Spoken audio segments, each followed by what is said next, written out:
যেই যুবকরা খালি হাতে বুক ছিটিয়ে মুক্তি আনতে পেরেছে, সেই যুবকরা 12 তারিখও বিজয় লাভ করবে ইনশাআল্লাহ। আমাদের দুটো বুট, যুবকরা, যুব সমাজ, তোমরা আমাদের কাছে সেদিন মিছিল করে কারো কাছেই তোমরা বলনি আমাদেরকে আগামীতে বেকার ভাতা দিতে হবে। কোন যুবক বলেছিল? আমাদের যুবকরা কারো বেকার ভাতা চায় না। এই যুবকরা অধিকারের জন্য, কাজের অধিকারের জন্য লড়াই করেছিল। আমরা কথা দিচ্ছি তোমাদের হাতকে শিক্ষার প্রশিক্ষণ দিয়ে ভরে দেবো ইনশাআল্লাহ। তারপরে তোমাদের মজবুত হাতে কাজগুলা তুলে দেবো ইনশাআল্লাহ। এরপরে বলবো আমাদের বাংলাদেশটা তোমরা গড়ে দাও। আমরা আগামীর বাংলাদেশ তোমাদের হাতে উপহার দিতে চাই। যুবকরা তৈরি আছেন? হাত তুলুন। মাশাআল্লাহ, আবাল বৃদ্ধ বনিতা সবাই যুবক। ইয়েস, তাইলে আমিও যুবক ইনশাআল্লাহ। যৌবনের প্রত্যাশার বাংলাদেশ, আগামী 15 তারিখ আমরা নতুন সূর্য পাবো ইনশাআল্লাহ। মা বোনরা বড় ঋণী করেছেন। জুলাইয়ের 15 তারিখ আমাদের মেয়েদের গায়ে ঢাকা বিশ্ববিদ্যালয়ে যখন হাত দেওয়া হয়, সারা বাংলাদেশে আগুন জ্বলে উঠেছিল। আমরা মায়েদের কাছে ঋণী। 16 তারিখ আবু সাইদ চিৎকার দিয়েছে উত্তরবঙ্গে দাঁড়িয়ে, আমার অধিকার আমাকে দে, না হয় আমাকে একটা গুলি দে। সে বলেছিল বুকের ভিতরে তুমুল ঝড়, বুক পেতেছি গুলি কর। জাতির জন্য বুকে গুলি লুফে নিয়েছে, পিঠে নেয় নাই, কারণ সে বীর সন্তান। বন্ধুগণ, সেদিন অনেকে বাধ্য হয়ে স্বৈর শাসকের হুকুম পালন করতে তারা বাধ্য হয়েছিলেন।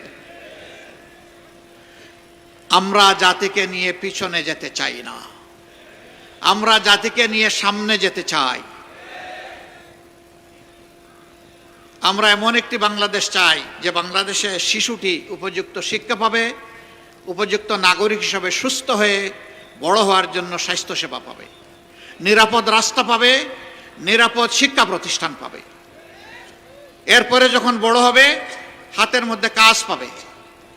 এরপরে যখন আরো বড় হবে দেশটাকে গড়ে দেবে। আমরা সেই বাংলাদেশটা চাই যেই বাংলাদেশে আমার মা, আমার বোন, আমার মেয়ের শতভাগ নিরাপত্তা এবং মর্যাদা নিশ্চিত হবে ইনশাআল্লাহ।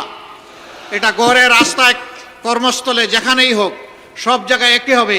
আমরা সেই বাংলাদেশ চাই যে বাংলাদেশে মানুষ তার যোগ্যতা এবং তার অবদান অনুযায়ী মূল্যায়িত হবে। সে ফর এক্সাম্পল, আজকের এই জনসভায় যারা আমাদেরকে নিরাপত্তা দিচ্ছেন, তাদের জীবন আর সাধারণ একটা দপ্তরে, অফিসে যিনি চাকরি করেন তার জীবন এক নয়। সেনাবাহিনী এবং আধা সামরিক বাহিনীতে যারা সদস্য হিসাবে নাম অন্তর্ভুক্ত করেন, প্রথম দিনই তারা নিয়ত করেন, আল্লাহর নামে শপথ করেন যে আমার দেশের প্রতি ইঞ্চি মাটি হেফাজত করার জন্য জীবন দিব, কিন্তু মাটি কাউকে দেব না। তাদের জীবন আর আমার জীবন এক নয়। র্যাব, পুলিশ, এরকম যারা আছেন শৃঙ্খলা বাহিনীতে, তাদের রাত নেই, দিন নেই, কখন কোথা থেকে কোন ডাক আসে তার কোনো ঠিকানা নেই। তার বেতন আর আমার বেতন এক হওয়া উচিত নয়। সবাইকে সমান দেওয়ার নাম ন্যায় বিচার নয়। যার যেটা ন্যায্য পাওনা তাকে সেটাই দিতে হবে, এর নাম ন্যায় বিচার। আমি আমার রাষ্ট্রের কর্মকর্তা কর্মচারীদেরকে সম্মানের সাথে বাঁচার, জীবন ধারণ করার ব্যবস্থা করে দেব না, আর সে অপরাধ করলে তাকে শাস্তির আওতায় আনবো, সরকারের কোনো অধিকার নেই। আগে তাকে তার অধিকার দিতে হবে যাতে সে মন খুলে, মন উজাড় করে রাষ্ট্রকে সেবা করতে পারে। তারপরে যদি কেউ অপরাধ করে অবশ্যই শাস্তি তার পাওয়া উচিত, কিন্তু এর আগে নয়। এমনকি একজন চোর চুরি করার পরেও সাথে সাথে তাকে শাস্তি দেওয়া যাবে না। আগে দেখতে হবে পেটের ভিতরে আগুন জ্বলছে কিনা। যদি আগুন জ্বলে, ক্ষুধার জ্বালায়, আগে আগুন নেভানোর দায়িত্ব হচ্ছে সরকারের। ওই আগুন নেভানোর পরেও যদি লোভের বশবর্তী হয়ে চুরি করে, তখন তার শাস্তি হবে, তার আগে নয়। আমরা সেই সরকার চাই, সেই বাংলাদেশ চাই যেই বাংলাদেশে আইন হবে সবার জন্য সমান। যে দেশে একজন সাধারণ মানুষ অপরাধ করলে নির্দিষ্ট অপরাধের জন্য তার যে নির্দিষ্ট শাস্তি হবে, দেশের প্রেসিডেন্ট প্রধানমন্ত্রী একই অপরাধ করলে তাদেরকেও ছাড় দিয়ে কথা বলা হবে না, একই বিচারের মুখোমুখি হতে হবে। বিচারের নামে কোনো ইম্পিউনিটি নাই, দায় মুক্তি নাই, এ বিচার মেনে নিতে হবে। এই সামাজিক ন্যায় বিচার যখন কায়েম হবে, বাংলাদেশ ইনশাআল্লাহ রকেট গতিতে সামনের দিকে এগিয়ে যাবে। আপনাদের সকলকে ধন্যবাদ। দুটি ভোট আজকে আপনাদের কাছে চাই। জুলাইয়ের যোদ্ধাদেরকে সম্মান করার জন্য, তাদের আকাঙ্ক্ষা বাস্তবায়নের জন্য গণভোট। গণভোটে কি বলবেন আপনারা? হ্যাঁ মানে আজাদি, না মানে গুলামি। আজাদি না গুলামি? আজাদি না গুলামি? ইনশাআল্লাহ সারা টাঙ্গাইল বাসীকে নিয়েই আমরা হা ভোট দেব এবং হায়ের বিজয় হবে ইনশাআল্লাহ। এরপরের ভোটটি ওই আকাঙ্ক্ষা বাস্তবায়নে যারা নিরলস কাজ করবে, দায়িত্বশীলতার সাথে, সততার সাথে, আল্লাহকে ভয় করে, প্রত্যেকটি নাগরিককে সম্মান এবং ভালোবেসে সেই সরকারটা আমরা গড়ে তুলে দিতে বদ্ধপরিকর। এই জন্যে 11টা দল আমরা নিজ নিজ মার্কা নিয়ে সব জায়গায় নির্বাচনে অবতীর্ণ হয়েছি। তবে এক জায়গায় 2 মার্কা নয়, একটা। যে মার্কা থাকবে বাকি 10 দল তার পাশে দাঁড়িয়ে যাবে ইনশাল্লাহ জনগণকে নিয়ে। এখন আমি মার্কাগুলো 8টা আসনের আমাদের প্রার্থীদের হাতে তুলে দিচ্ছি এক এক করে।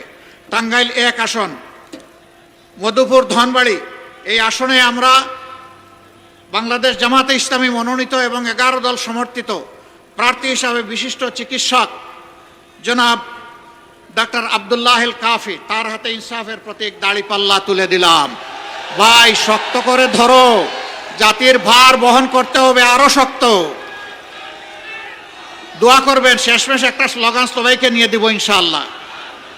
তারপরে টাঙ্গাইল 2, গোপালপুর ভুয়াপুর, জায়গাটা ভুইয়াপুর না?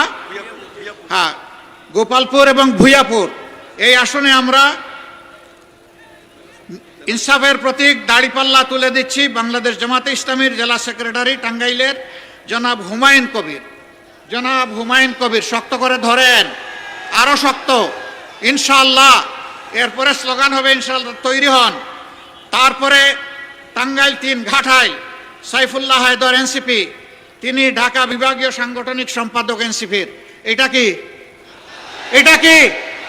আমরা শাপলাকলি তার হাতে তুলে দিলাম, স্লোগান একসাথে হবে ইনশাআল্লাহ। তারপরে কালিয়াতি, টাঙ্গাইল 4, অধ্যাপক খন্দকার আব্দুর রাজ্জাক, আলহামদুলিল্লাহ, তার হাতে আমরা ইনসাফের প্রতীক দাড়িপাল্লা তুলে দিলাম, জেলা নায়েবে আমির। এরপরে সদর আসন টাঙ্গাইল 5, জেলা আমির আহসান হাবিব মাসুদ, আলহামদুলিল্লাহ, ইনসাফের প্রতীক শক্ত করে ধরতে হবে ইনশাআল্লাহ। এরপরে টাঙ্গাইল 6, নাগরপুর দেলদুয়ার, ডাক্তার AK আব্দুল হামিদ, মাশাআল্লাহ, আমরা তার হাতে ইনসাফের প্রতীক দাড়িপাল্লা তুলে দিলাম। টাঙ্গাইল 7, অধ্যক্ষ আব্দুল্লাহ তালুকদার, তার হাতে আমরা আলহামদুলিল্লাহ দাড়িপাল্লা তুলে দিলাম। এ মানুষটা বুড়া না জোয়ান? এ মানুষটা বুড়া না জোয়ান? জোয়ান, ঠিক আছে, ভালো সার্টিফিকেট পাইছেন, নামেন। এরপরে বাসাইল সখীপুর, টাঙ্গাইল 8, মৌলানা শফিকুল ইসলাম খান, মাশাআল্লাহ, ধরেন, শক্ত করে ধরেন, আলহামদুলিল্লাহ। ভাই মার্কা আছে? কোন সে মার্কা?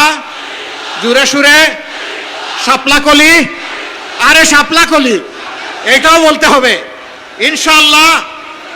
12 তারিখ সারাদিন সকাল সন্ধ্যা বিজয় হবে, বিজয়মালা ইনশাআল্লাহ, মাশাআল্লাহ। আসুন আল্লাহর নামে স্লোগান দিয়ে বিদায় নেই। লিল্লাহি তাকবীর, লিল্লাহি তাকবীর, ইনকিলাব ইনকিলাব, জিন্দাবাদ জিন্দাবাদ, ইনকিলাব জিন্দাবাদ। আসসালামু আলাইকুম ওয়া রাহমাতুল্লাহ।